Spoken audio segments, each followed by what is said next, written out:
I just started listening to a Pokemon D&D podcast. Wait, what? There's Pokemon D&D? It's actually been really funny and pretty good. I would recommend checking it out. So it's now Critical Role and Pokemon D&D. Oh, there's probably D&D for literally anything possible, but like, Oh, this one's pretty funny. No, I'm just thinking like your schedule of like, okay, now it's like an hour at night and listening to both. Well, I've been doing this at work. I've just been listening to this Pokemon one. Gets it through the day. It's called The Roaring Trainers. The Roaring Trainers, okay. Yeah, because it takes place during 1920s. Oh my gosh. 1920s Pokemon, are they like enslaving the electronic Pokemon for energy or something? Isn't that what they do in normal Pokemon? You know, they might. You know, I have no idea why this is taking place in that time, but nor has it really had any effect on the story whatsoever. Oh, but okay. but I think it's entertaining so far. I'm on like episode 5 or 6 or 10 or something. Nice. Any like highlights? Like, what are they doing? Like, what's the story so far? It's like starting out in Pokemon. These 3 guys are like went to like get their starter Pokemon. They did like a tournament battle to get them, and now they're going out. But then there's like some darker stuff, like they're gonna have it where Pokemon can die, you know, which never happens. Literally, actually die. Now, All right. Is this the DM like, said that Pokemon won't die in friendly battles, but like okay. in other battles, like sure, yeah, they can die. Or like when you're catching wild ones. Yeah, and they've already been shot at like several times. Oh, so, wow. Now is this based on like, is there like an actual like D&D basis for the Pokemon? Like it's like class kind of thing, or how does it work? I have no idea, but every Pokemon seems to have moves and damage associated with it. So I'm guessing someone made this online and they're using it, or the DM made it himself. But he seems to not know everybody's Pokemon stuff, so I'm not sure he made it. Okay. Interesting. Yeah, that would be kind of fun. I mean, that would really mix up the D&D formula. Yeah. I don't play D&D. Making Pokemon dark is pretty fun too. I know there's a lot of like insinuation of dark shit, like obviously freaking essentially slavery. There's also I remember there's an insinuation that like one of the doctors like this in the start of town would like have sex with the Pokemon, and it's just like whoa, what? Yes, I know that one. But I'm guessing. Sure, I watched a video on it a while ago, quotes, and it's like weird. What the? Yeah, there's some weird. I don't know if it's just a mistranslation or it's an actual insinuation that this doctor had had relations with them. Yeah, the character types are that they're characters they're playing are super funny so far. We got the idiot farmhand who's just whose family was killed and he's like trying to avenge them. And he's like, oh hey guys, you know, like pretty dumb, super funny. I love his favorite character so far. There's the smart rich kid who's trying to become like a scientist to study Pokemon, and then the other guy is like he's trying to play basically Ash, just the super plucky, like, I'm so excited. And like literally everyone he meets hates him. Which I think is funny because that is funny. In that world, if you met an Ash, you'd be like, this guy is the worst. Like, this guy's naive as shit. Or he's just either that or like he's off the deep end, like kind of psycho. Yeah, they got like a mental issue. I'm just imagining this farmer guy like bent down on revenge, having like getting his starter Pokemon is the cute little Torchic. He's like, all right, you're gonna murder this man one day. Like we're gonna trade you for big things. We're gonna mess people up. Yeah, it's pretty funny. I'd recommend a little bit of a listen. Yeah. If you have some spare time. What's it called? The Roaring Trainers. The Roaring Trainers. Okay. Just an extra roaring, plug. or like the Roaring 20s. Yeah. But the Roaring Trainers. Okay. That sounds funny. So that was my tangent. It's been on my mind the last couple days because I've just found it between the last podcast episode and this one. Yeah. That's fun. Nice. Cool. Yeah. So back to the topic. What does that say about my personality?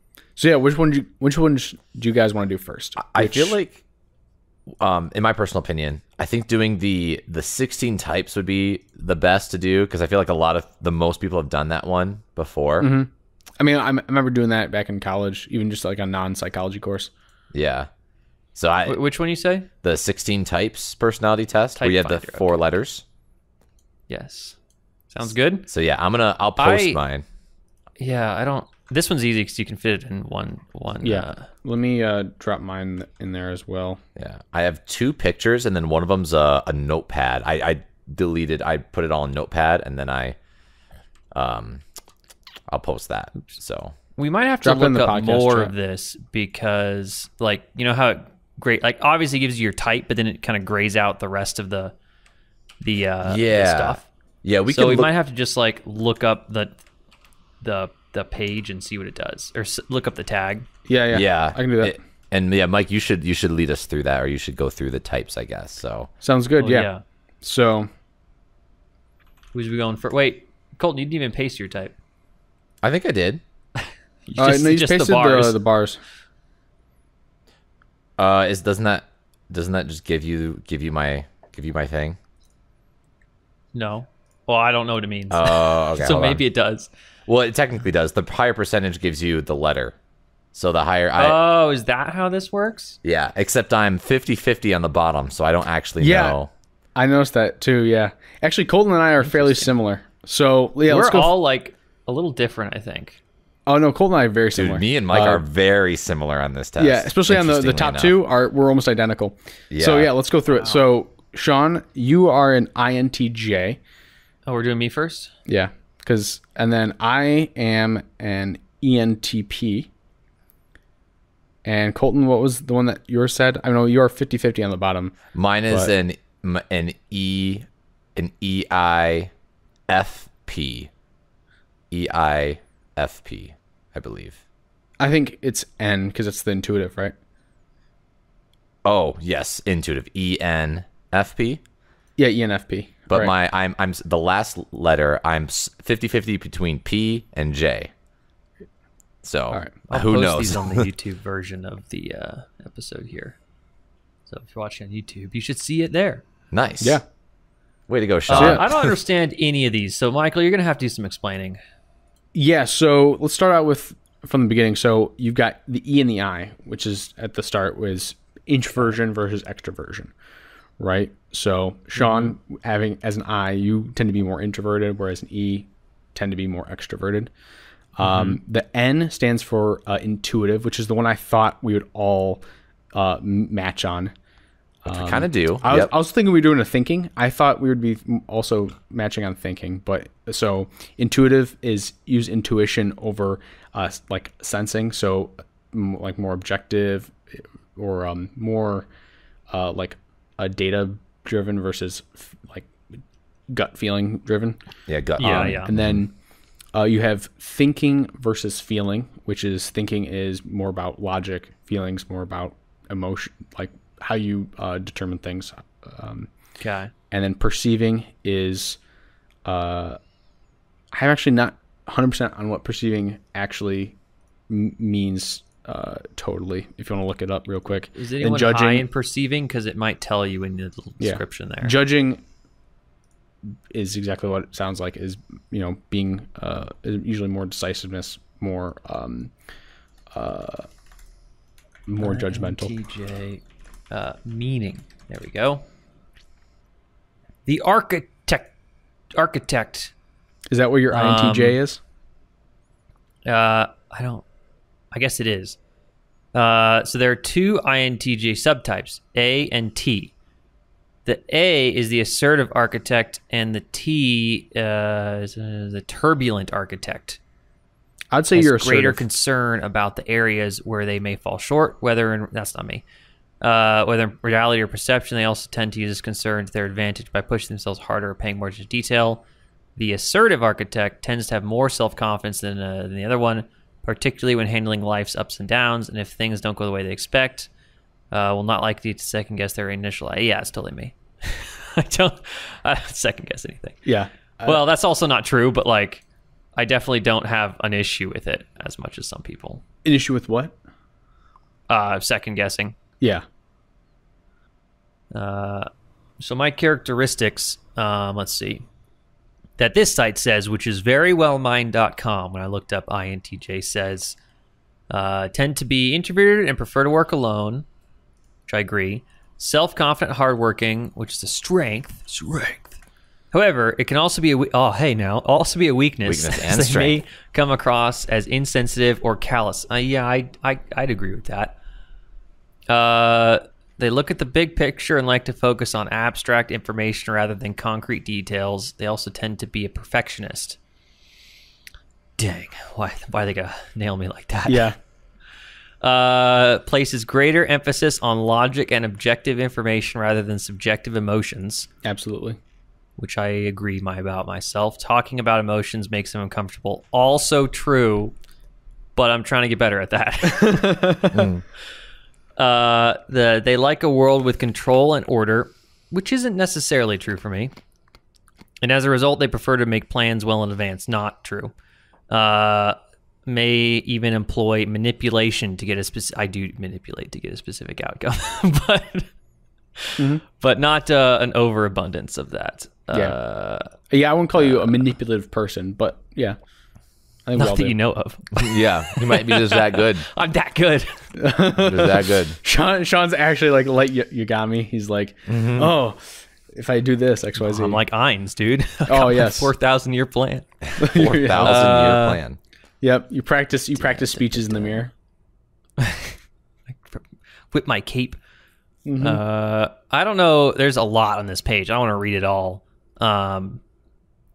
Tips for interacting. This is your tips for you guys to interact with me. All right. Friendships tend to be solitary and self-sufficient, so establishing friendships can sometimes be difficult. Well, that's true. I am terrible at making friends. Because people with this brain tend to think so much of the future, they avoid getting to know people because they believe. Wow, I wouldn't say that. Do you feel called out? I almost feel called out. Almost like very close. They avoid getting to know people because they believe that a long-term friendship will not work out. I don't necessarily believe that. I just am hard to just, I guess, open up to people. So then it becomes of like never progresses usually more than initial like, oh, hey, I see you around a lot. That's about it. Parenting. People of these type parents tend to be thoughtful and attentive, yet they are typically not highly affectionate. I think, well, shoot. I don't. It's like you don't know. I'd like to think I would be like very affectionate, but then how I would convey that would be very different, I guess. Mm-hmm. Yeah. Yeah. You have high expectations for the kids and offers support. Affection from a distance. I wouldn't really have high expectations. Just like don't fuck up. Yeah. Well, don't just enjoy life, Yeah, just don't be rude. Don't be a offer support by helping kids think logically. That I would definitely do that. They offer support by helping kids think logically when faced with decisions. That's exactly what I would do. I would do that too. I got it. Encourage their kids to be self-directed, critical thinkers who are capable of that's definitely what I would do.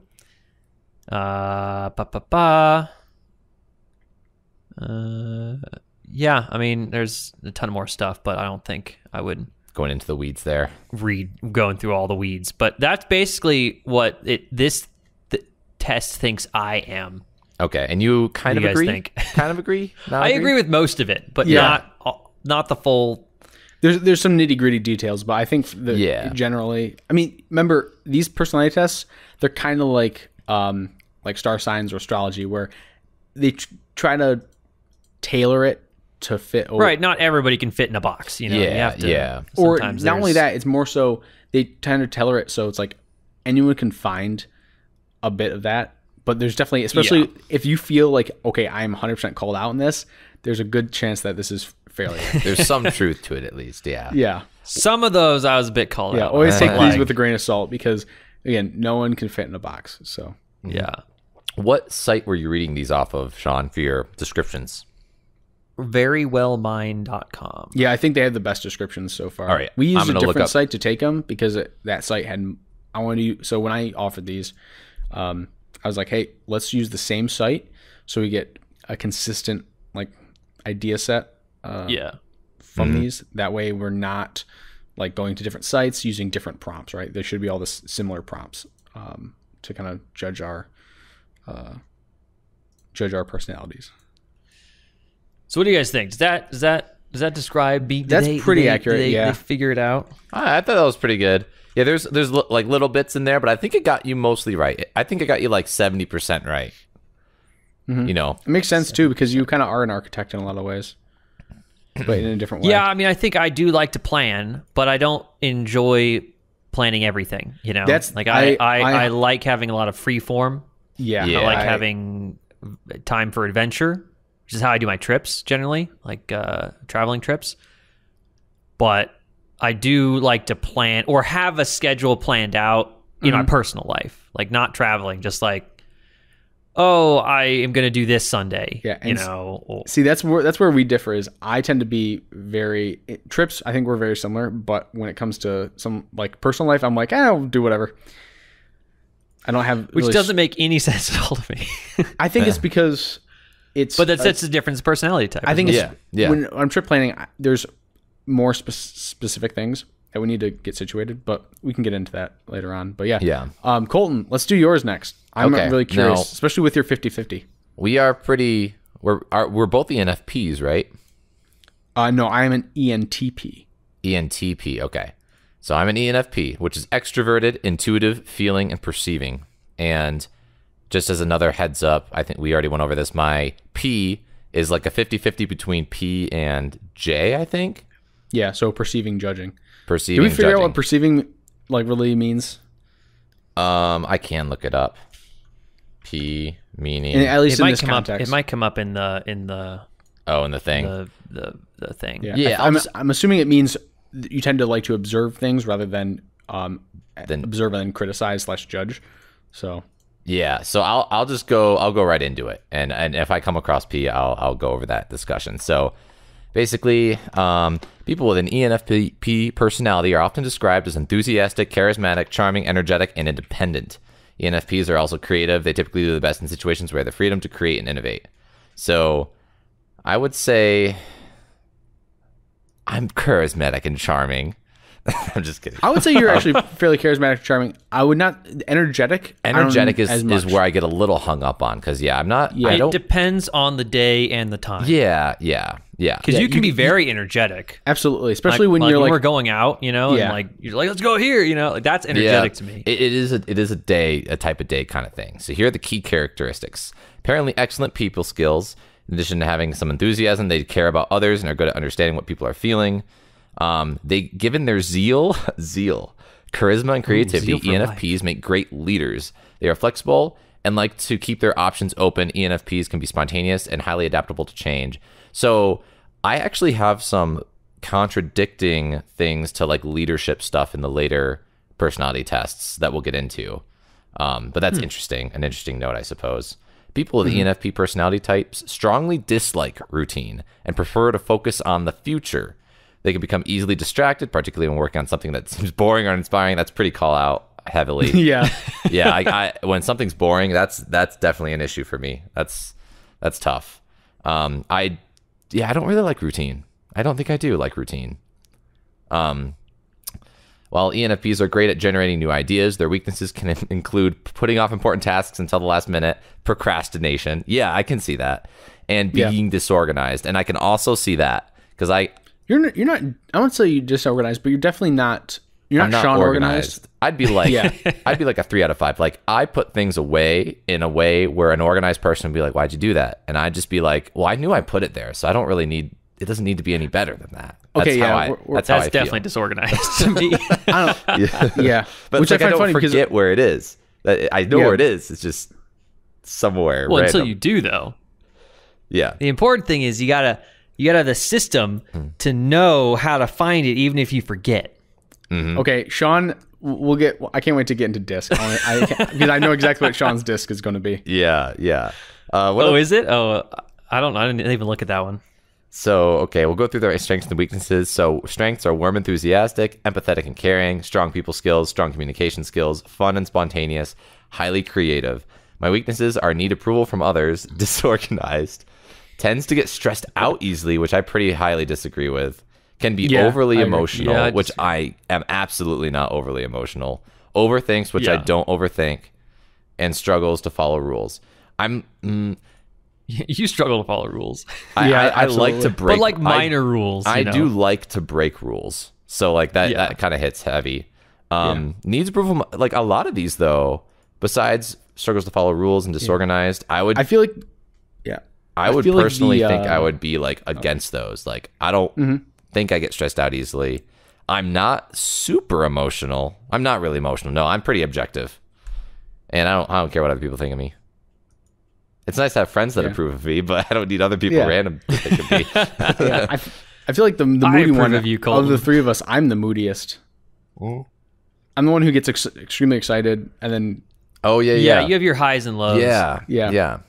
I don't think when it said you were a leader, I wouldn't say you're a leader, not in a bad way, in the sense that you're very much go with the flow. Yeah, same. So you tend to not take charge as much as some of us.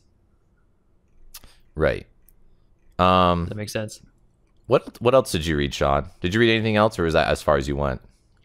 I did the relationships at the bottom. Relationships. And strengths and weaknesses, right? Okay, we already did that. We went through that, so I'll go through the relationship. I'll do parenting as well because Sean did that. Because ENFPs dislike routine and may struggle with structure and limits. Their children may perceive them as being inconsistent. That being said, ENFP parents typically have strong, loving relationships with their kids and are good at imparting their sense of values. Parents of ENFP children may find that their children have a strong sense of imagination and a great deal of enthusiasm for life. Your ENFP child's energy may seem overwhelming at times, but looking for ways to help them explore their creativity helps. Okay.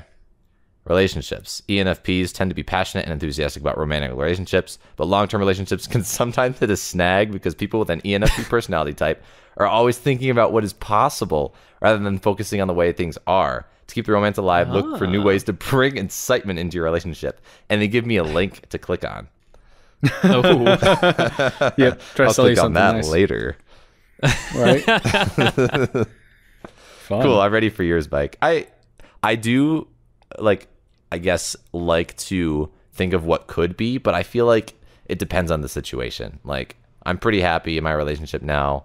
I think I like to think of what could be and maybe like work aspirations. I think that hits pretty good. But as far as a lot of other stuff, like my happiness in life, I'm chill. You know. Yeah. So we're good. Okay. So I am ENTP, the debater. Extroverted, intuitive, thinking, and perceiving. So that's the main difference, is that I'm fairly strong perceiving comparatively. So people with this personality type are often described as innovative, clever, and expressive. ENTPs are also known for being idea-oriented, which is why this personality type has been described as the innovator, the visionary, and the debater. ENTPs are less interested in here-and-now details than they are in generating ideas and theories. Because of this, they sometimes tend to come up with one idea after another without actually going forward with plans and actions and bringing their creative notions into function. Or fruition, yep. Sorry. Mm-hmm. That's definitely you. A bunch of plans, never actually finishing them. That's me. Let's do this. Absolutely. Let's do that. Yeah. Now, the one thing I would say about this is I would disagree with the cleverness. I'm not the quickest witted person. I tend to be fast, thinking when it comes to problem solving. You're fairly quick witted. Yes, but not in conversation as much. I'm good at. I'm quick witted when it comes to problem solving and hey, let's figure out a MacGyver solution and stuff like that. But not in terms of a. I like to think I'm fairly quick-witted in conversation. Yeah, you are. I don't know if that's true or not. You're fairly quick-witted. You're not the quickest. I'd say of everyone, Sean, I'd say Alex slow. maybe. I'm just kidding. No, Alex is probably the quickest-witted person I'd say we know. She's really good at comebacks. I definitely reciprocate or feed off energy of people absolutely I'm with. So if someone else is like that, then I am also like that. Mm-hmm. If that makes sense. Yeah, that makes sense. The feeder. Yeah. He's a vampire. The vampire. Jinx. Yep. Yeah, okay. So, less now details. ENTPs are known as rational inventors. So, key characteristics. ENTPs enjoy interacting with a wide variety of people. That's a bingo. That's true. They are great conversationalists, and love to engage with other people in debates, somewhat. They are more focused on future rather than on immediate details, somewhat. They may start projects and never finish them because they're so focused on the big picture rather than the present needs. Kinda, yeah. ENTPs enjoy being around other people, particularly if they are able to engage in conversation or debate about something in which they are interested. Abso-fucking-lutely. I'm not great with small talk. This podcast in a nutshell. Mm-hmm. Yeah, right. Yeah. But terrible small talk, but love getting into, like, if I can get going on something we're interested in or even just something unique. Mm-hmm. They're fairly laid back, and easy to get along with. That's up to you guys. However, they can sometimes get wrapped up in their ideas or plans and lose sight of their close relationships. I kind of agree with that sometimes. I can be a little aloof. As you know, I'll be like randomly, you guys will like be texting in a group and I'm like, oh, I just randomly join in because I'm like doing other things, and then I kind of like pop in. Or like you'll also randomly stop responding. Yes, absolutely. Well, Mike, like Michael, come on, I need you here. Yeah, I am with you there. All right, so tend to reserve judgment instead of making a decision or committing to a course of action. They prefer to wait and see what happens. I agree with that. ENTPs are immensely curious and focused on understanding the world around them. They're constantly absorbing new information and ideas, quickly arriving at conclusions. They understand new things quite quickly. I would also agree with that. One common myth about ENTPs is they love to argue simply for the sake of arguing. While people with this personality type are often willing to play the devil's advocate at times, they enjoy debates as a way of exploring a topic, learning what other people believe, and helping others see the other side of the story. I'd say I think that's me too. I like arguing. Yeah. I think is that more competitiveness, or is that because for me? I also like being devil's advocate. Yeah. Like just to just explores the topic. Yeah, it like for me, I love being Socratic. The topic, you know. Yeah, being Socratic about it. Socratic me. Trying to like explore different truths, right? Yeah, all and sides, throw all sides of the coin. You learn more about people. You know, they say something, and then you get to say, "Well, why? Why do you think that? I think this. I think people could think this. Why do you not understand it? Well, you're the dumbass." Sorry. That's not reserving judgment, right there. I know. That's arguing for the sake of arguing. Yeah, that'll go that far, but. No, I'm agreeing with that. So strengths: innovative, creative, great conversationalist, enjoys debating, and values knowledge. Weaknesses can be argumentative. Absolutely. My boss would probably tell you that. Dislikes routines and schedules. To a degree, I like some routines and schedules, but for the most part, as we discussed earlier, not so much.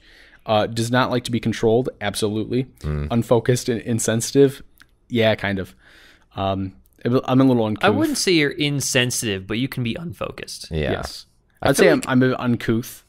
I could be a little more tactful at times, and I can. You're brash. Absolutely. Brash. If anything, I'm brash. All right. Let's go. I mean, it makes sense. That's kind of an ADHD personality type, I feel like. Okay, so we're doing friendships, parenting, and relationships, right? Yeah, parenting. Which I kind of like this. Yeah. Yeah, so friendships, ENTPs are great at getting along with people no matter what their personality type. While they're usually laid back, they can be quite competitive. Yeah. Yeah.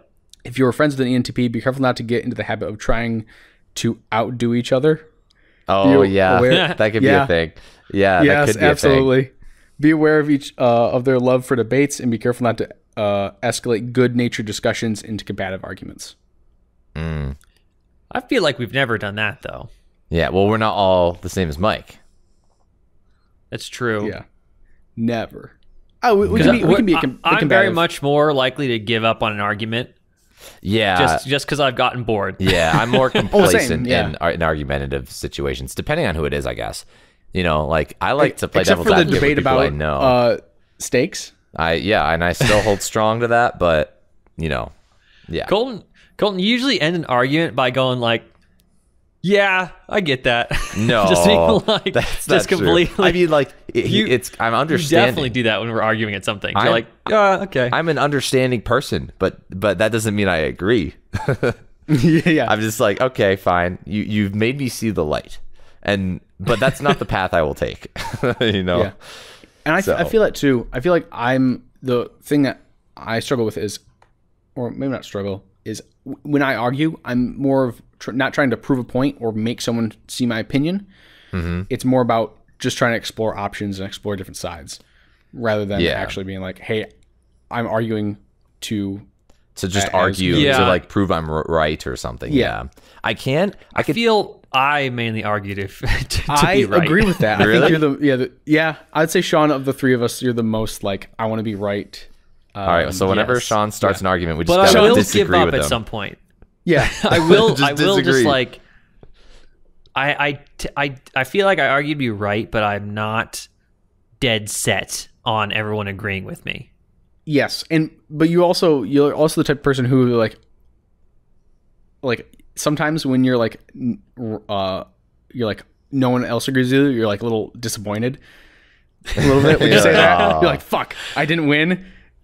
Yeah, I definitely like, man. Then I go on Google and try and prove myself right. That, and then I'm like, okay, someone agrees with me. Yeah, right. So I feel like that's one thing is like, say if like with a group, right, and then you're on the odd side, or like the I forget what the term in the court system is, but like where odd man out. You're the dissenting opinion. There you go. If you're the dissenting opinion, you're usually like, fuck, I gotta find more points and like look it up. I wonder on the street. Hey, you. Yeah. You agree with me, right? Hey, you. Except I would never do that because I don't like talking to people. Yeah, right. I wonder what personality type, like in the arguing sphere, would be more natural to have people agree with them. Like just more random people. Like if you were if you took an argument a certain way, I think of it, you would be your personality type, quote unquote, because it's more about being charismatic and leadership and influence to make someone agree with you. Because they basically, the whole idea, right? At least from my perspective, I'm getting into the argument side of things here now. Yeah. No, let me tell you why I disagree. Prove my personality point, right? Just opening up the options. The idea is that, when you get into an argument with someone, it's usually not the person who has the better arguments, the person who is more influential, or the person who backs down first, right? Would you say that? That's true. In day to day, now in like more professional world, it tends to be the person who has a better argument, right? Who actually has the more like logical and data backed up kind of thing. Exactly. Yeah. See, but in the way, personal, like one-on-one, I feel like it's more just, who's got more influence, and who kind of backs down is like, I don't care enough about this to go into it further, and then that usually means they'll be somewhat influenced by it. Yeah, I feel like I can be charismatic in an argument, but I don't care enough about most arguments to really keep driving home. I kind of just give up. I'm like, I don't really care. That's I mean, maybe if I really knew something, if I knew how it worked and I knew it was correct, like the steak argument, then maybe I'd drive that home and I'd say yeah. But I'm as other personality tests kind of point out, I'm very like non-confrontational, non-combative. I don't want to cause drama, cause arguments in general. I feel like most quote unquote arguments with Colton are about 2 sentences. So like Colton will say something and then I'll go, well, I'll like disagree in some form or fashion, and Colton will go, yeah. Well, it's multiple things. It depends. I mean, it depends how well. I mean, honestly, the most competitive I'm probably with is with Carly, because I know I'm not like pushing a boundary kind of thing. Like if I got in an argument with a random person, I would be very passive and I would be like, yeah, okay. Even if they're like, yeah, the world's flat. I'd be like, I mean, sure, okay. I mean, I could sure. Like, why do you think that? But I wouldn't try to argue that they're wrong. I would just be like, well, why do you think that? And get that information and then leave. That's because they're right. I would argue that they're wrong and I'm right, and then get frustrated because they're idiots. That's the thing. I'm not very combative in most relationships I have. Like I'm willing to just take the side, unless it's something I care about. If it's a competition, I imagine it would be quite different. But for how it is, I assume that I'm not super awesomely educated in the first place, which could be a downfall. If someone with no knowledge comes at me and I have more knowledge than them, they could still win the argument just because I'm not super combative. And I always assume that I don't know a ton of knowledge. Or I assume if they're talking so confidently about the subject, they must know a little bit about what they're talking about. But honestly, like 70% of the time, the assumption's wrong. It's just... I'm trying to remember the last thing that you were trying to argue that you were persistent about. The steak And I know something has come up since steak. Since the steak.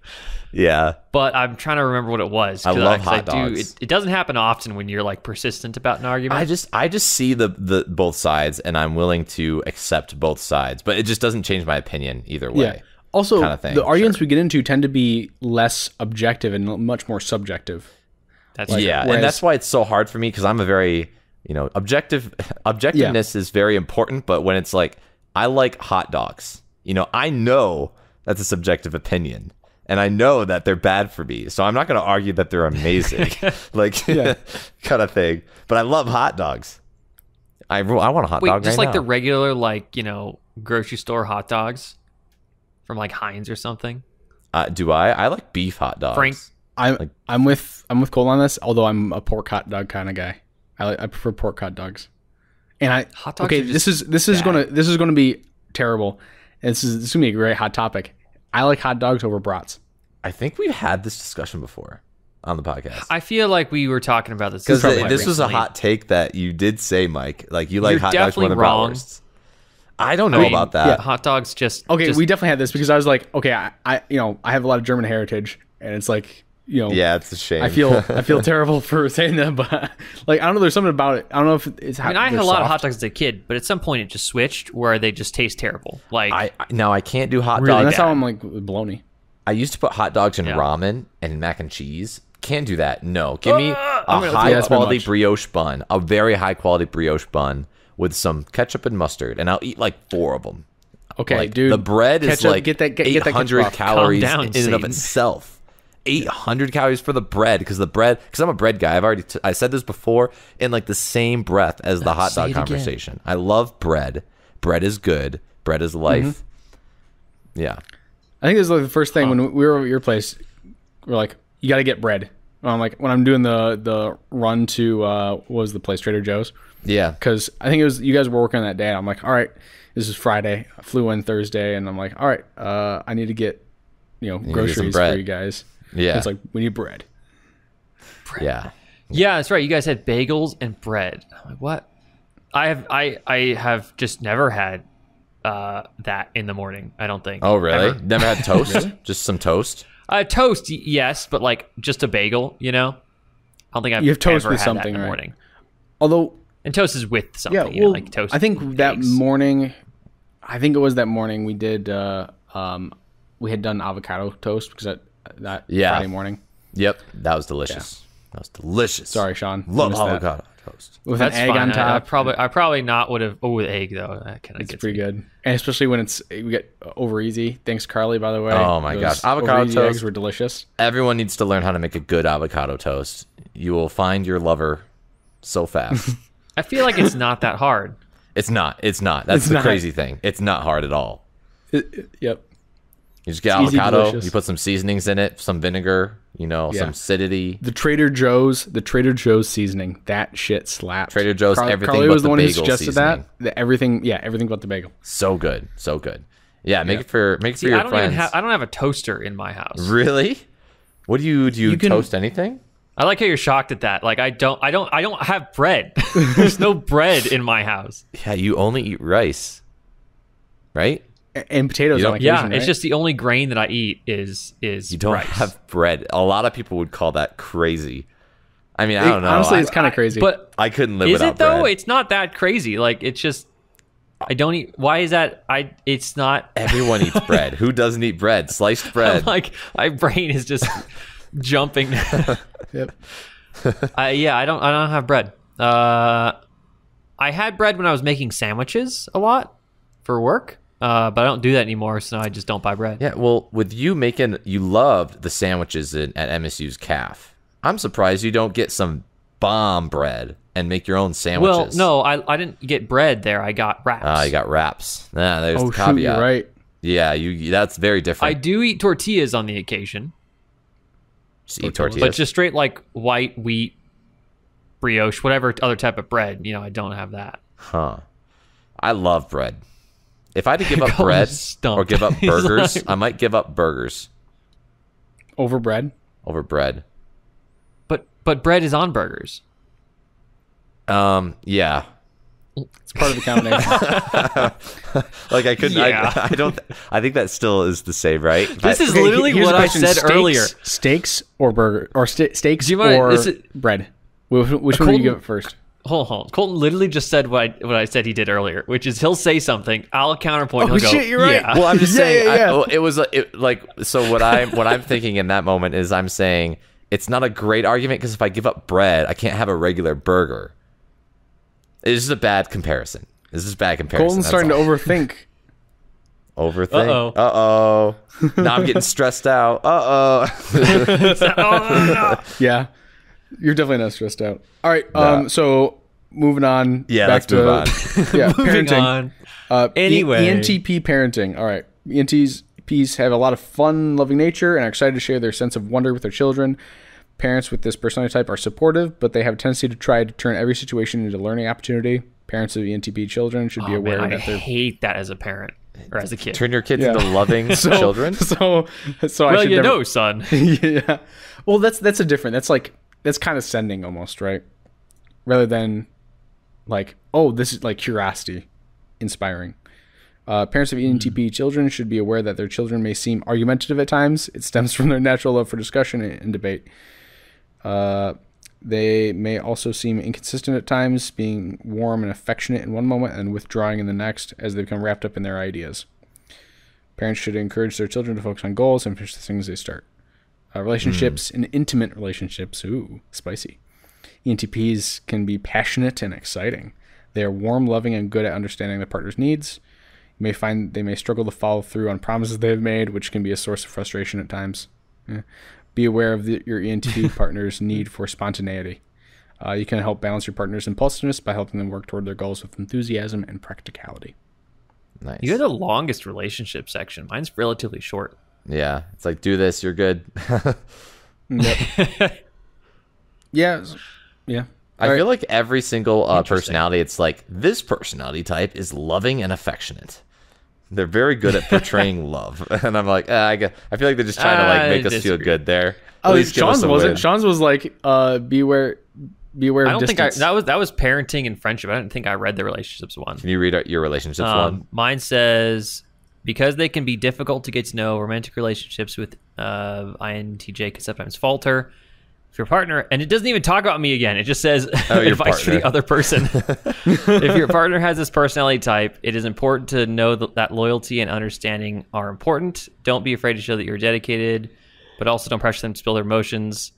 Communication is critical when you're in a relationship with this type of person. Rather than expecting your partner to pick up on subtle cues, focus on being straightforward or even blunt about what you expect.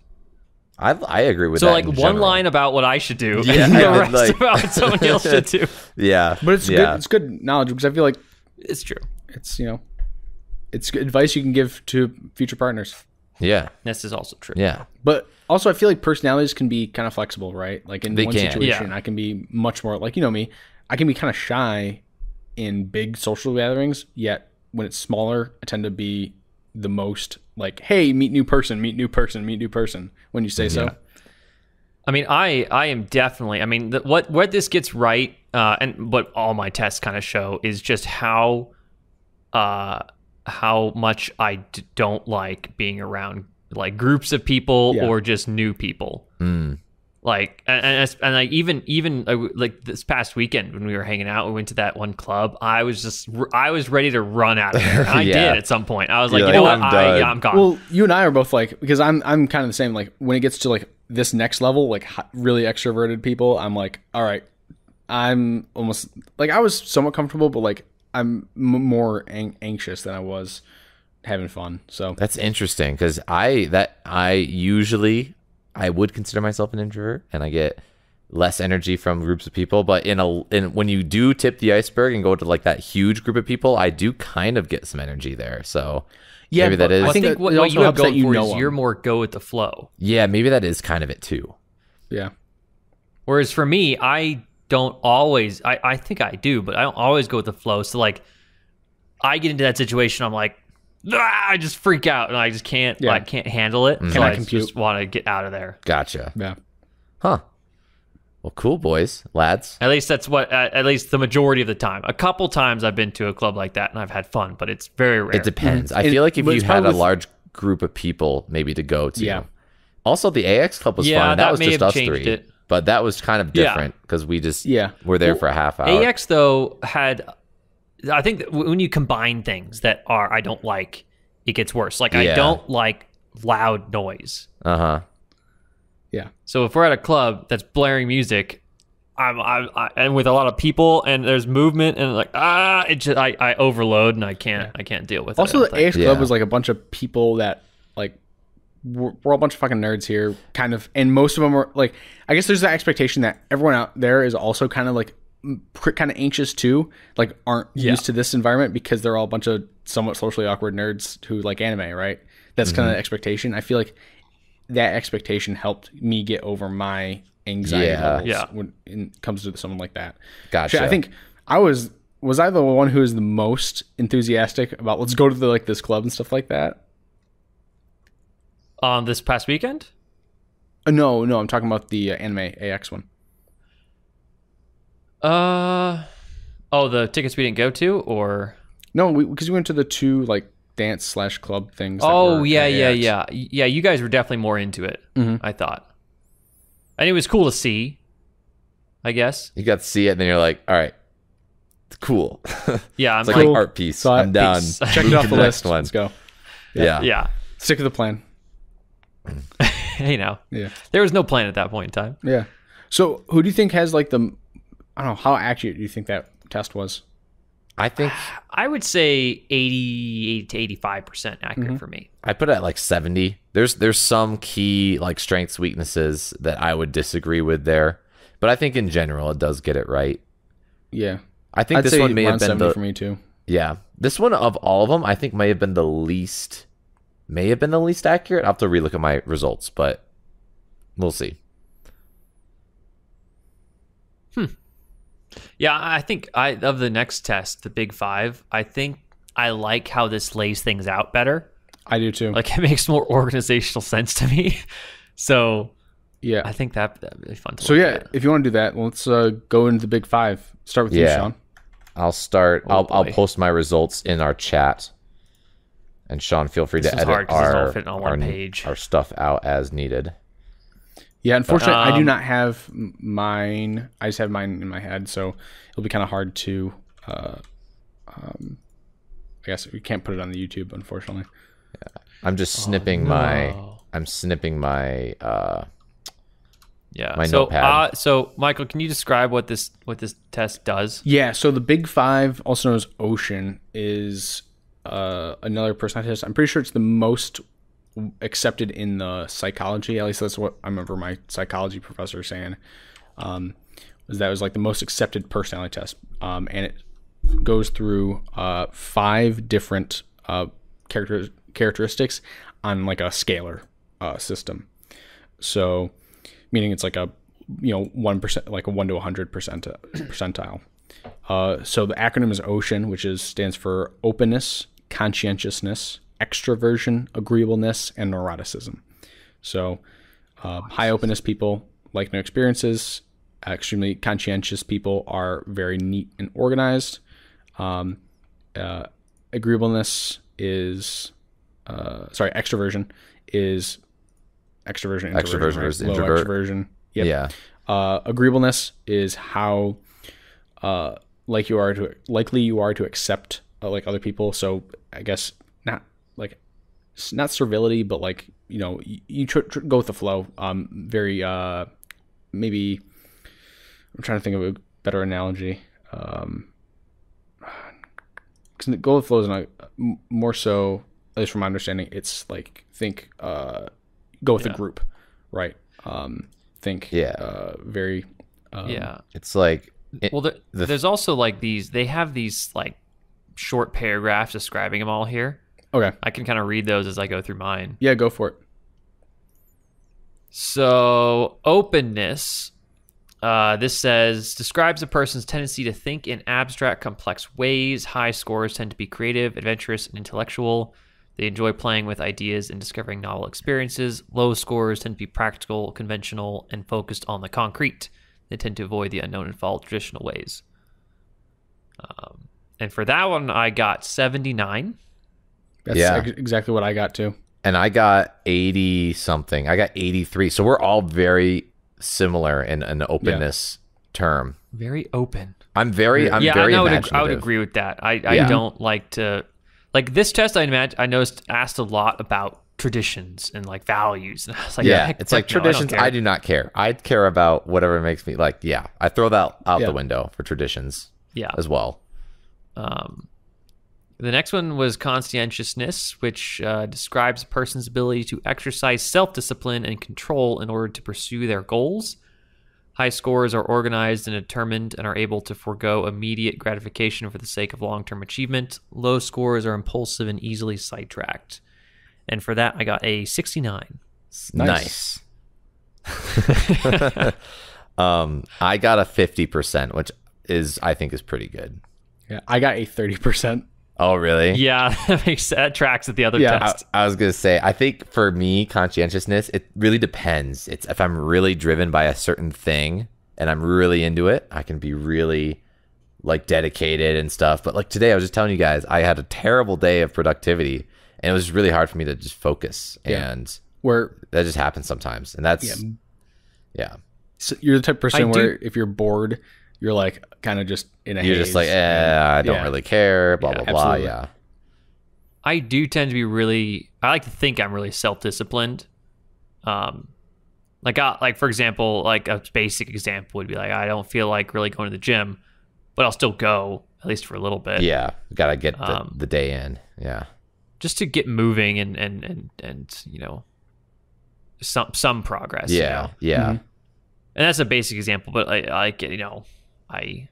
I'm pretty good about doing all my chores, clean quite a bit. Who has so like chores? I have no chores. Well, you know, self-made chores. Yeah, I know. Take out the trash, you know, clean the countertops. Man, my countertops very clean. Still only a 69% though. Where do you think you lack? Why isn't it 100? I don't know what questions would have put me at 100. I think it's probably usually highly open people tend to be.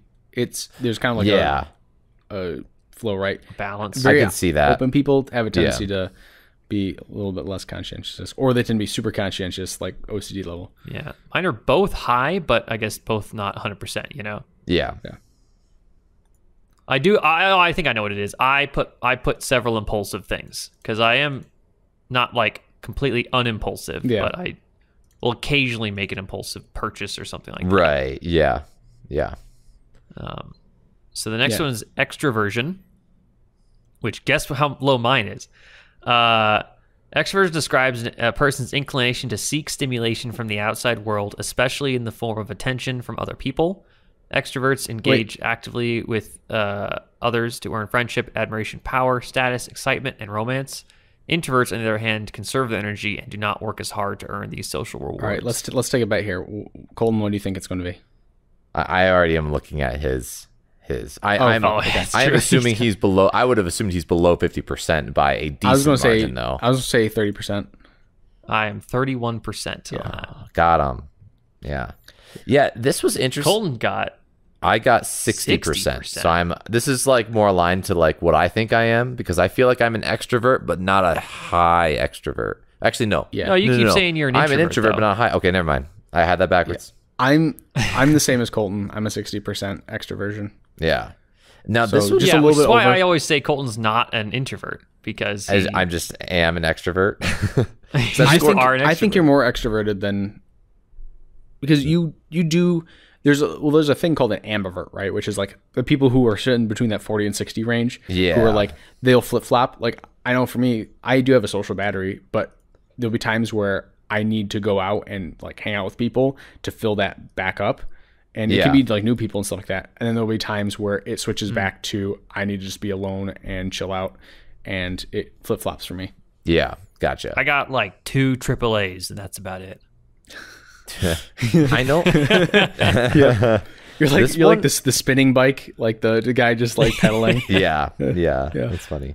This one was a little weird because it kept orienting the extroverted questions as, you know, do you seek approval from, or do you heavily Do you need the attention of others? And I'm like, I don't need the attention of others. I guess it's nice, but there's a lot of questions toward agreeableness too, like that. Maybe, yeah. It's just it was a different type of wording for some of the extroversion questions, because the description does say you thrive on the attention from other people, which I don't really feel like extroverts thrive on attention always. They just thrive on social situations.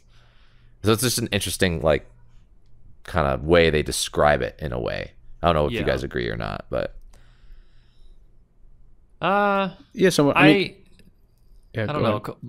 Michael's the authority, being the extrovert among us. I suppose, yeah. No, I mean, I'd say of the three of us, I'm the most attention seeking. Like I wouldn't say like being the total center of attention, but like being part of like having at least, I don't like being outside of having attention. Is it? Yeah. Well, you just walk up to random people and start talking to them, and I see that, I'm like, what are you doing? That's just insane to me. You know? Yeah, it happened like twice on our trip. Yeah. Yeah.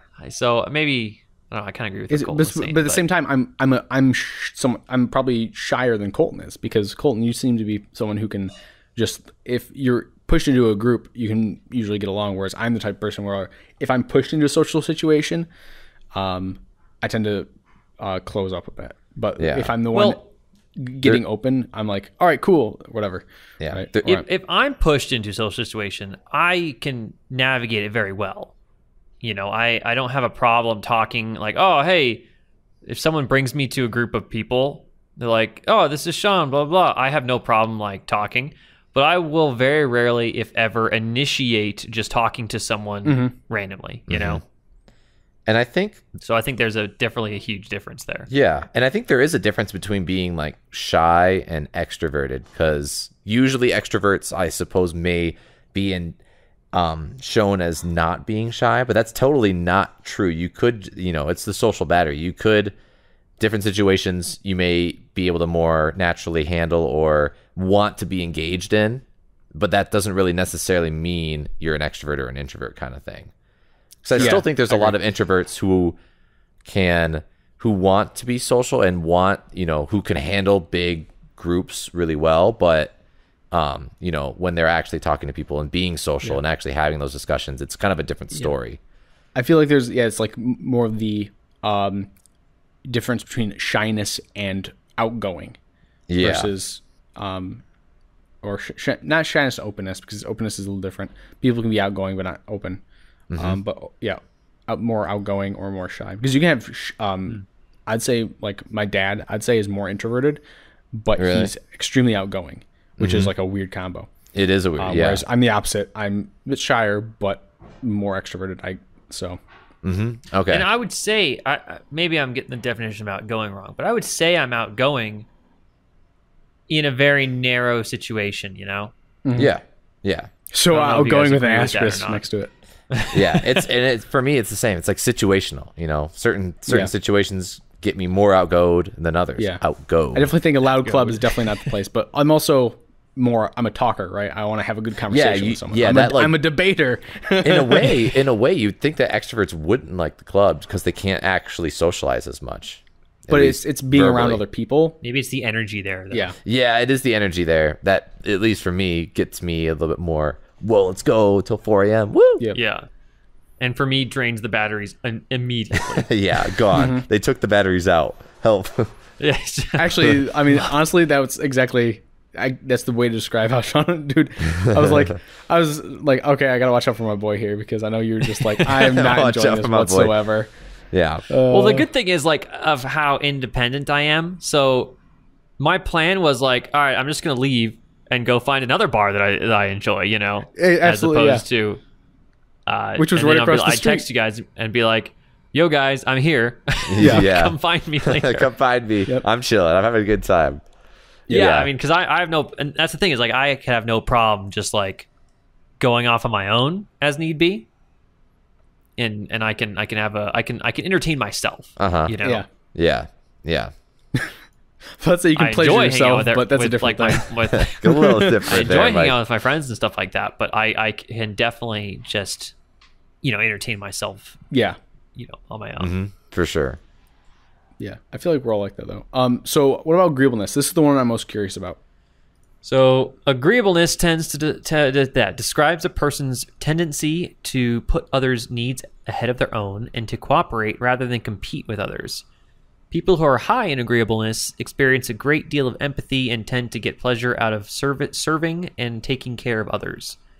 They are usually trusting and forgiving. People who are low in agreeableness tend to experience less empathy and put their own concerns ahead of others. When I was taking this test, there was a lot of questions of, do you like to help other people? Yeah, it's like, well, but then there was also a lot of questions of, do you understand how people feel? Yep. And that's exactly, and I think I felt dead in the middle at 46% of, I don't necessarily need to help other people, but I feel like I can empathize. Empathize, yeah. That's funny with them. Oh, dude, I'm the opposite. I'm like, I like helping other people out, but I'm not always the most empathetic. And I fall also squarely in the middle. I'm 50% exactly. Interesting. Really interesting. And that is really funny because I tend to sometimes struggle with like you'll point out like, hey, this person, you can tell this person's feeling that way. And I'm like, maybe it's not me not reading body language or just not feeling the vibe, right? And I'm like, oh, shoot, okay. But I feel like I can read people fairly well. Yeah. I am 85% in agreeableness. I'm like, wow. That does not surprise me at all. That's exactly what I was thinking. I thought you'd be really high, and that's actually higher than I thought you'd be 70, like 60 to 70%, but not 85. Yeah, that's pretty high. I would say that Where do you think that comes like from? to help people, quote unquote.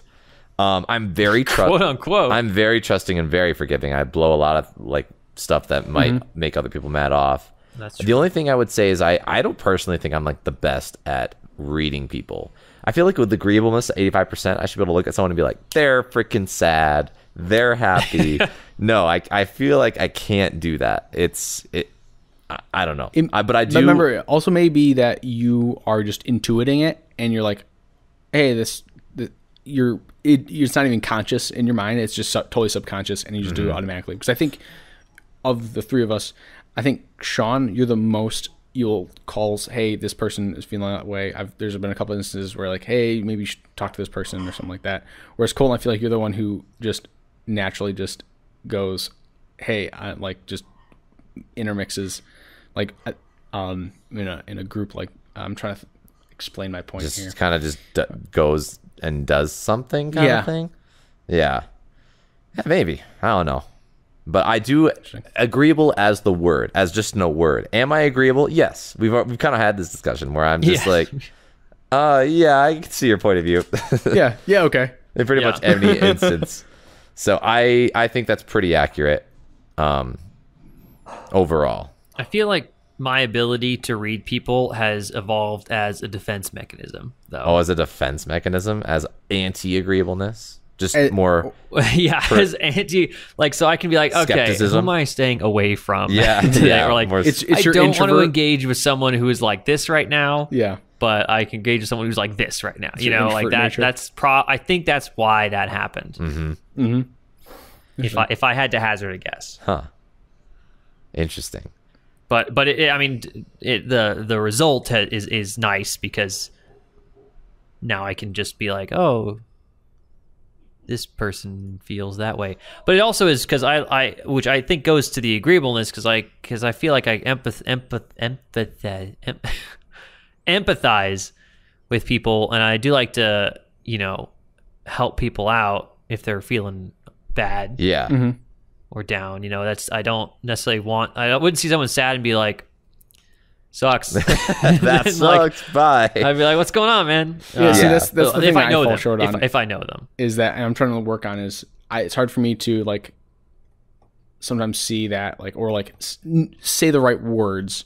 To make someone feel better. I feel like a lot of times I can understand it, but it's hard for me to express that. Hey, like try to make them feel better, right? Yeah. Sometimes usually my help, listening. My help, as we talked about before, is like tends to be more, hey, let's logic this out and try to rationalize it rather than go in the feeling side of things. Mm-hmm. That tends to be my advice. But if you're just trying to comfort somebody, usually you just listen to them. Yeah, listening is the big one for comforting. Yeah, for sure. That sucks. Oh man, just agree that everything's terrible. Or if you really want to, if you want to piss them off, be like, well, if you want to fix it, here's what you need to do, and that's what makes them angry. And that's what I learned, because I try and fix things, which is a problem for some interactions. So I definitely learned that. I feel it. I think I'm still learning that.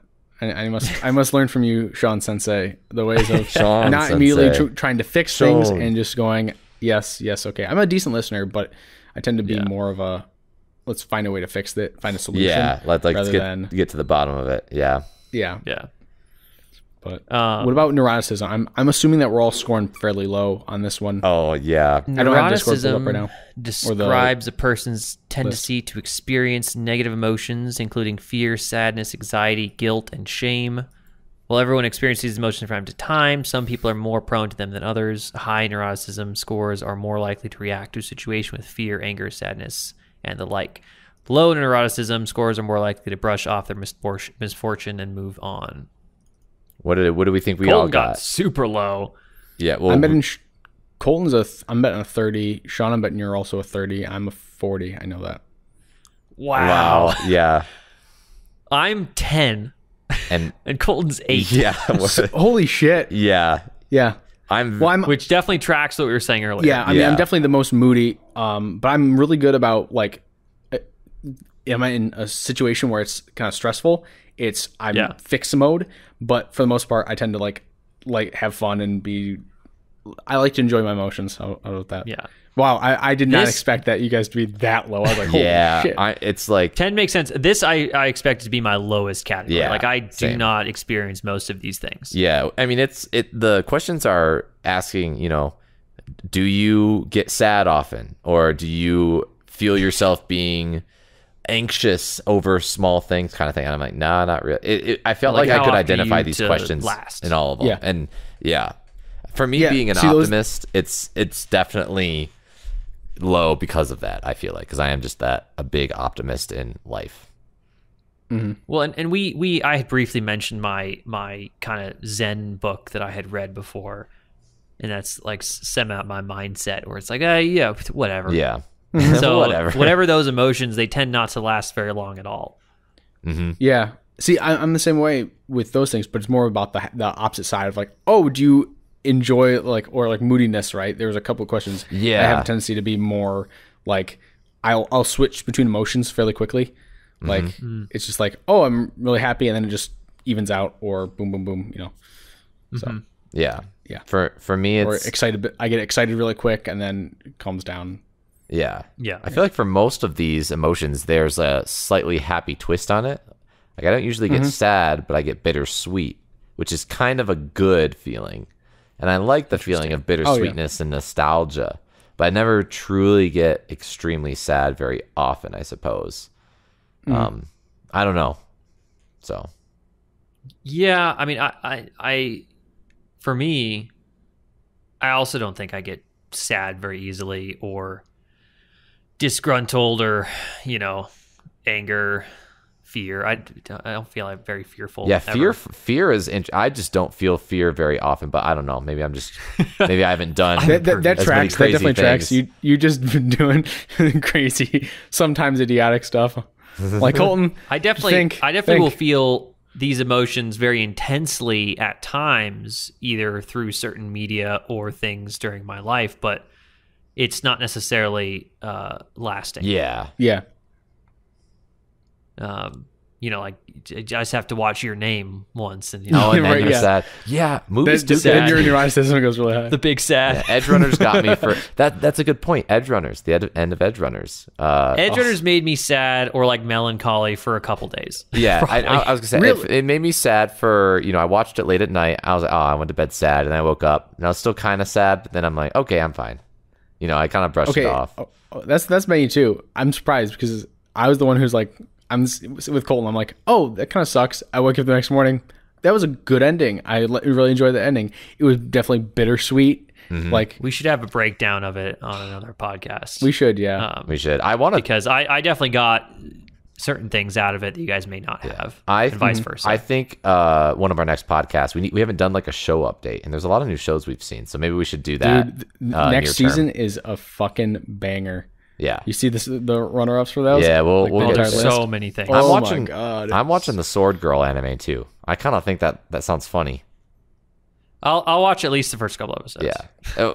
I probably won't. Either way. Well, it's not the sword girl. It's this guy who reincarnated as a sword, and now this girl uses the sword. It's so stupid. Have you seen the trailer? Yeah. He's like cultivating. He's like, I'm a sword, but I can become level 100 in mining if I try hard enough. So he becomes level 100 in mining as a sword. I think they're also animating the one where someone turns into a vending machine in a dungeon. It's like the dumbest thing. What the heck are with these light novels, man? I read the first chapter. How do they even get content? Like, how dumb can this be? That's hilarious. Oh my God, I gotta read it. I gotta see it. I can't believe that's real.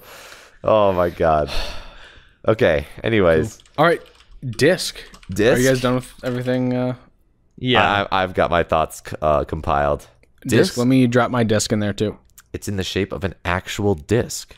Now this is the one this is the one I agree with the least. Well, actually, quick question: how do you guys agree with those? The big five. Oh, I think I think this might be the one I agreed with the most for the big five. In general, I think.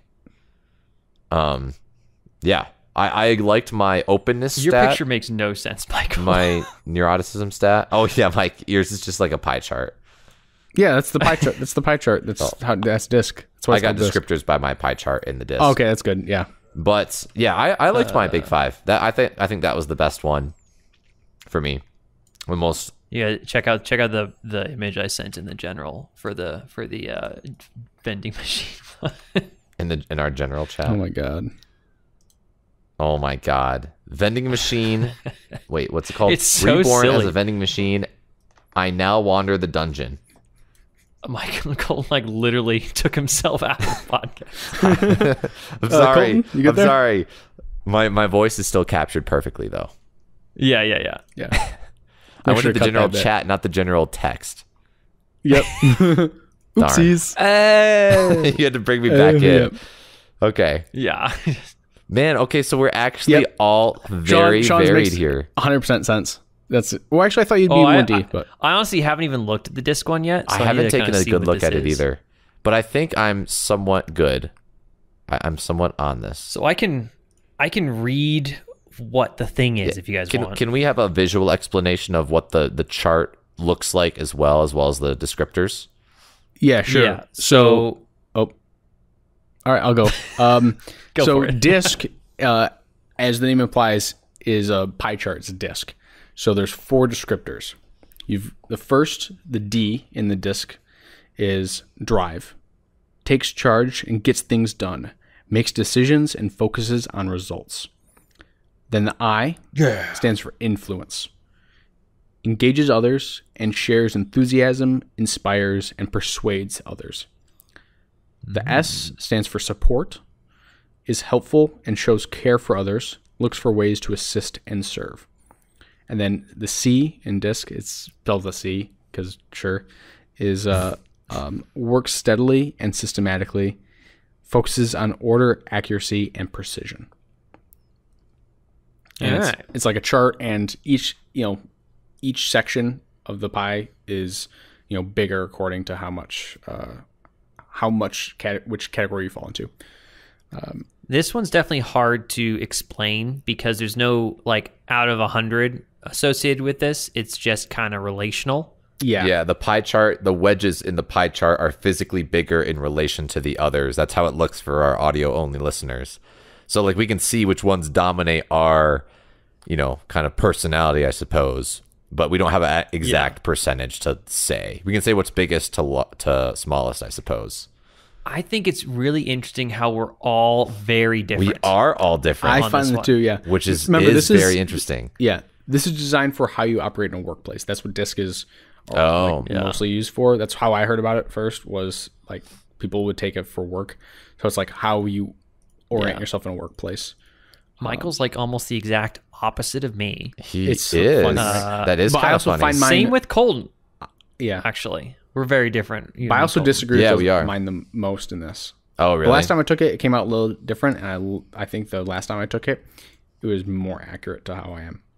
Okay. So I guess for me, the biggest wedge I have is the clarity one. Yeah, which is what I expected. As I mentioned earlier, I'm like, Sean's going to be high C. Order, accuracy, precision. Yep. For me, the clarity is the second smallest, which is bad because I am an engineer and I should focus on accuracy and precision. But you're very influential, apparently. Apparently, I keep getting these influential things, and I just don't see it as much. Maybe I need to argue more. Maybe I can influence people a little bit more than I think I can. No, but you're a persuader, man.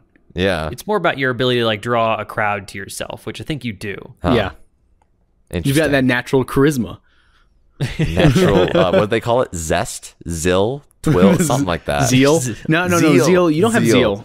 You don't have zeal. Zeal is like being zealous about something, so you're very enthusiastic to.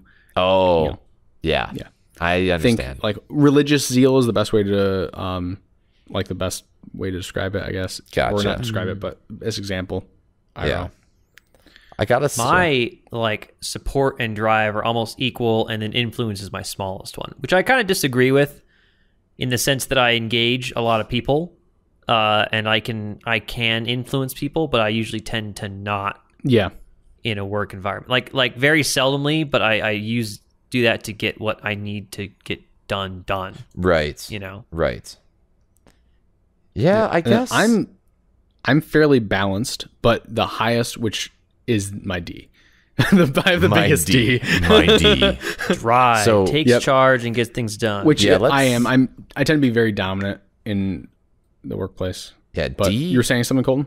I was going to say D is my smallest, kind of going on the topic of the D, which is interesting because you think influence. Colton's got the smallest D. Influence would be engaging others and being the persuasive one, but I'm also lowest on D for drive, so I don't take charge. So I get everyone enthused, inspire them, and then I don't take them to the finish line.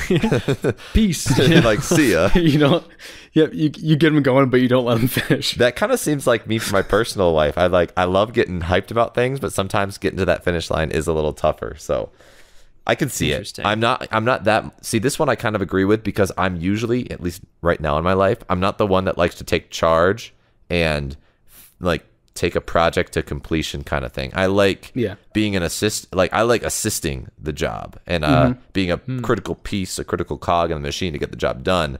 But actually doing the project management and getting all the way to the finish line is actually something I'd rather take the back seat on personally in my work life right now. Interesting, yeah.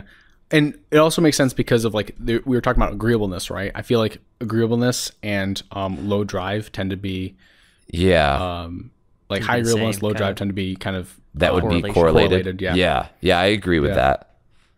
I'm actually surprised on your D was. I thought your D would be bigger than your S, because your D I would feel be like you tend to be S. fairly, like you're like I want to do it my way kind of thing, right? Which is what drive the D tends to. Yeah, but this is also in a work environment, and I was kind of answering the questions as if I was in a work environment, and in a work environment, I am more likely to hear others' opinions and then still do my own. But like, you know, at least you hear them, which is interesting because like to me, influence should be a little higher because I will generally try and influence to get the direction I like, but I will take a full hands-off approach if I know I don't have the expertise in the area. Right. So if I think someone else is going to have a better idea or has more knowledge on a situation, they're the ones going to be leading on it. So I don't have a problem relinquishing control for that, you know? Yeah.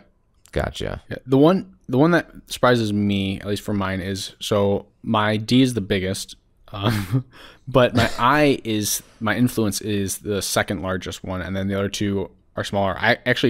S is the smallest. Yours actually is really balanced. Yours looks we have very some really even, small wedges on Colton and I's, but yours are all almost the same size. Yeah. Maybe I just did like like I didn't do as many of the like fully like agree like hyper ones, which I'll admit to, I didn't do a ton of like this is definitely me as like somewhat it depends on the situation kind of thing. I think in reality my C, the clarity would probably be the lowest, because I can be ordered and I like organization, especially in a work environment, but I tend to be a lot more like I feel like the D and the S conflict with me a lot. And the last time I took it, my C was the smallest. Next was influence, and then S and D were competing. Because I tend to be like, I like to help out the group, which is weird because I'm like, they conflict in my mind too in work. I'm like, should I be dominant and take over a group role, or should I sit on the side and pass it? And Colton, you were talking about like being like a cog. I feel that. I actually like being, for me, it's the right-hand man. That's like the position I like. I like to be second in command. I don't want to be the top dog kind of person. I don't need to be. And I'd rather be like, all right, I'll try to get things done. And, I'm not the one always looking at, which is weird because it conflicts with like the other tests of the big picture thing. I'm like, I don't need to always look at the big picture. I'd rather do small project level stuff. Yeah. I can see your clarity being lower though, like you're saying, because you definitely have some, well on the occasion you'll lack clarity, Yeah. when you're trying to describe something. On occasion, like all the time, right? And like as I'm talking I was trying to be gentle about it, but yeah. Well, and that just maybe just be my mind being all going 100 miles an hour, kind of talking over each other. Yeah. But yeah, clarity is definitely I'd say. But your drive, I definitely understand that, because you definitely want to accomplish things. Yeah. And I tend to have a goal and go for it. Yeah, I can be fairly dominant in work environments. Like I'm usually like, all right, I usually like to take leadership roles, or if I'm in the group, I tend to be the group leader kind of Team thing. Lead. Like even in school when I was doing like, group projects, right? I'd usually be the one, all right, let's do this, and organize it out. And I think I agree with Colton, because I think this is very dependent on how I'm working at the moment. That can very well change depending on position or what I'm going for. It's like, to me, my drive would be a lot higher if I was in a more of a managerial role, just because that's the role I'm in. Right. Yeah. So I feel like your D and the S would swap. Yeah, I think so. And like if you were an owner of a business, I could see everything getting completely changed too, because you have to have drive. I mean, you might be low on drive, but if you start a business, you kind of have to take the lead and take it to the finish hopefully line. Of influence. Yeah. Yeah. I feel like, mine just cracks me up, because influence and support. So I like to get people hype, and then I like to help people with their issues. But then am I in the wrong profession because I just don't take it to the finish line, and I just don't do it in an orderly way? Apparently, I don't, which is hilarious. I don't think so. Yeah, I just think but also remember, this is funny.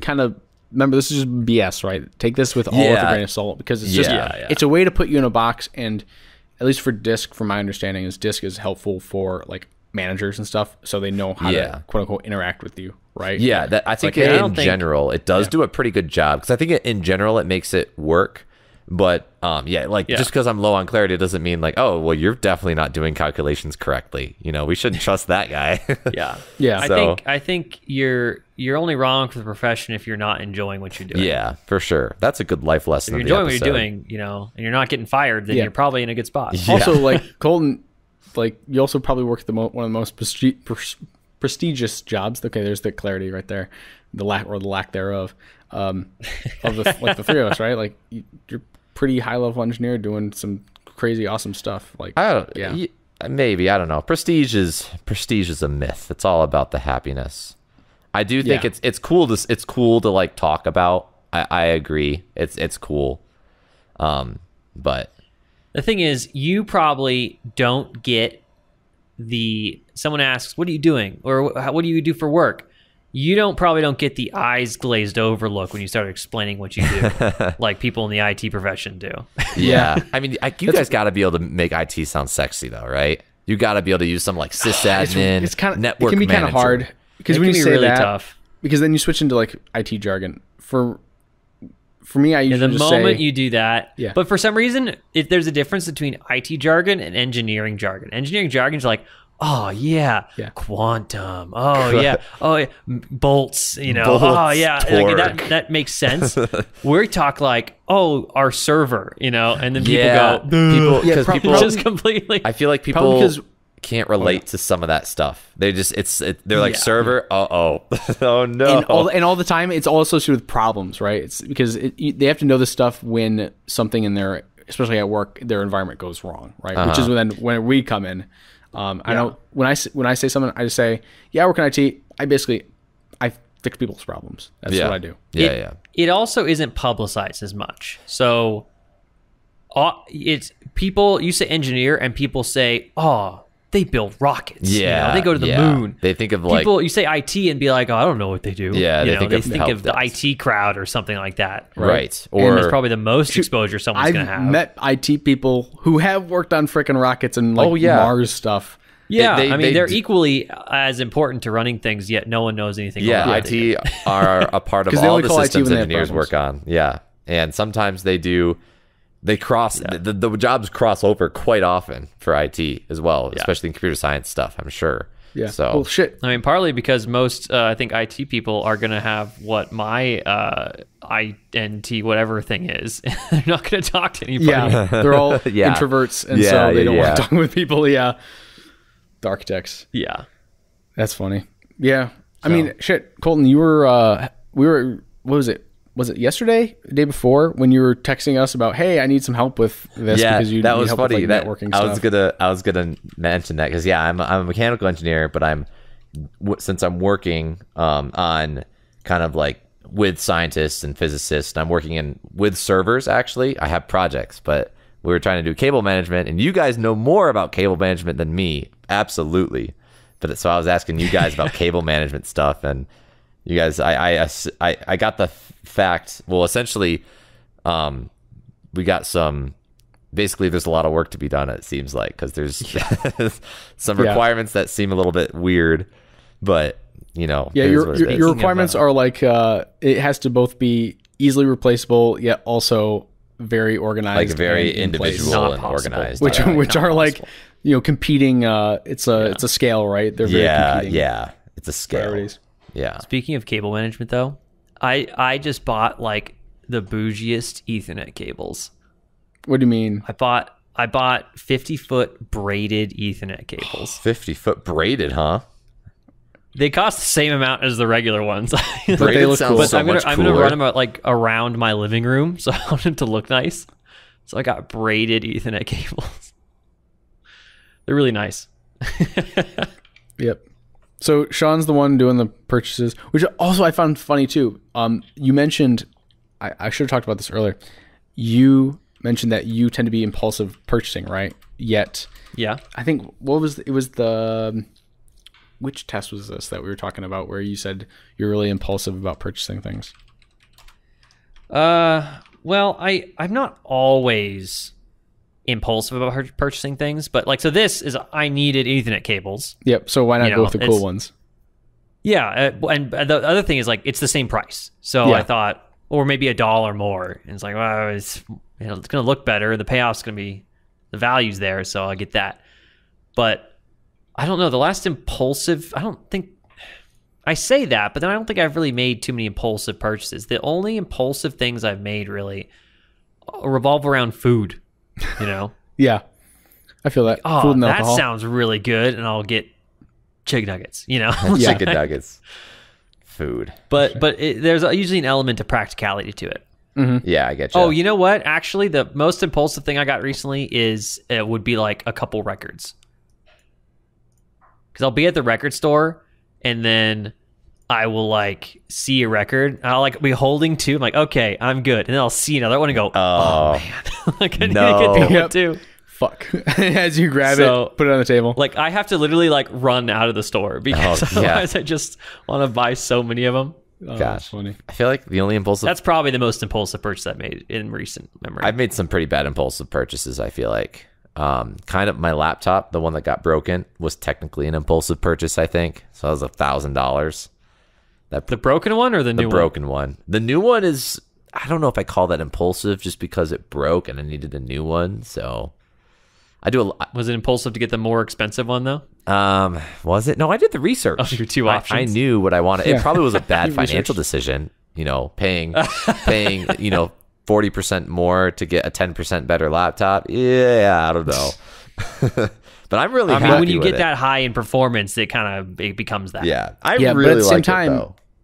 So maybe it'll last you a lot longer. It's really cool. Yeah, it is really cool. Going all AMD. I really like the all AMD train, at least on the laptop for now. Team Red. So Team Red, yeah. Team Red. I like the ventilation on that laptop. It looks really cool. It is interesting. You know what's weird? Does it stay cool?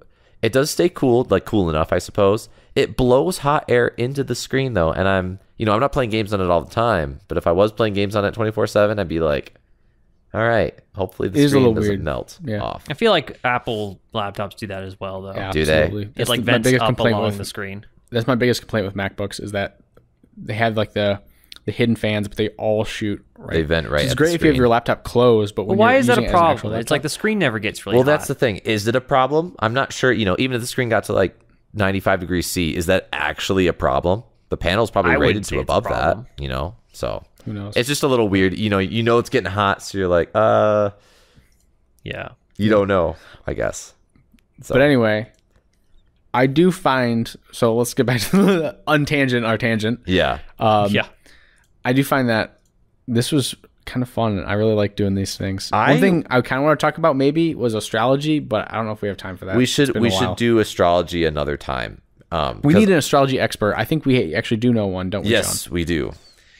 We do. We do know an astrology expert. And they are definitely down to be on the podcast. So we will have an astrology expert join us. That's a perfect time to talk about it. I want to do more of these quizzes. I don't know if can we do more without getting really cringe? Like, what's your favorite? I want to do the rice purity ones with you guys. Oh my God. See, that's that's a bit much. I don't know. I'm taking an anime character personality quiz right now. See, that's the thing. It's like I without being like, what's your favorite Hogwarts toilet to poop in? Yeah. What Hogwarts toilet do you go to? Like, I don't know. Without running out of ideas. But it is fun. It's fun to like, I guess, try to, because I don't know, it's fun to try to explain yourself. Yeah. Through this method, right? And see what you think is wrong from the test. Yeah. What you think is different. I like that. This question makes no sense. Tell me your answer. What is your dream job? Special operative, fisherman, cosplayer, high school teacher, martial arts trainer, or pizza delivery driver? I'm sorry to say, these are so low effort. Those are so terrible. I feel like they're targeting a certain character here. It's like, I don't know. Yeah, I'm gonna see what I get though. Pizza Man is. How would your friends describe you? There's an okay. Yeah, it's personality quizzes are tough because they really can't there's no fixed aspect to anything. Yeah. Yeah.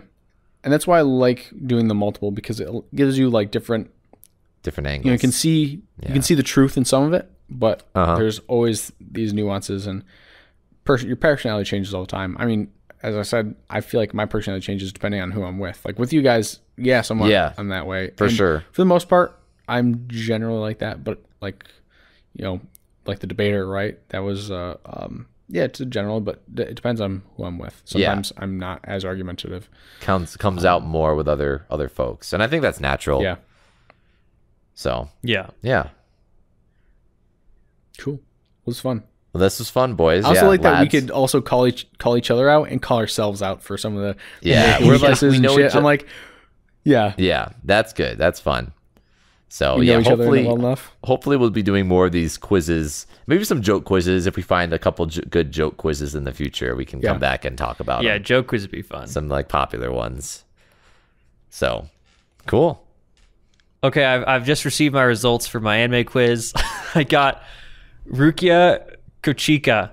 Rukia, I feel like I actually know the character from Bleach. Oh yeah. I wouldn't agree with this at all. I didn't like her character. So you're a girl? Wait, it's a female? I agree with it. She's kind of hot though. That is who they placed me as. Is it cool, the black-haired one? Modest. Yeah, black-haired girl. Okay, yeah. Dang, cool, collected, modest, and socially awkward. But when you have a job to do, it's all right to fake it till you make it. None of that makes sense in the actual anime, let alone for me. She does not fake it till she makes it, does it? This is a low effort quiz. Yeah, gotta find a better one for next time. All right, well, I'll find a better one, and I'll have a better personality test next time. You'll have a better personality next time. Yeah. Let me put on my better face next time. Yeah. Sort it out. All right. Well, that was fun. I love doing this. Well, with that, this has been Almost a Podcast. Thank you for watching. Like, subscribe, and subscribe, do all the doobly-doos, that fun stuff. What personality are you? What are you on the disc? Let us know in the comments, in the descriptions, in an email. I think you can get our email on our website, so almostpodcast.com. Yeah, email info@almostpodcast.com. Yeah. Have you checked that email recently, Sean? Have we gotten any sponsors? The email goes to me, and I have not gotten. That's good. Okay, good. We're not missing out on sponsor opportunities. Wait, don't spam it, please. Please, no. Yeah. All right, guys. And with that, love ya. one day we'll get there. Bye.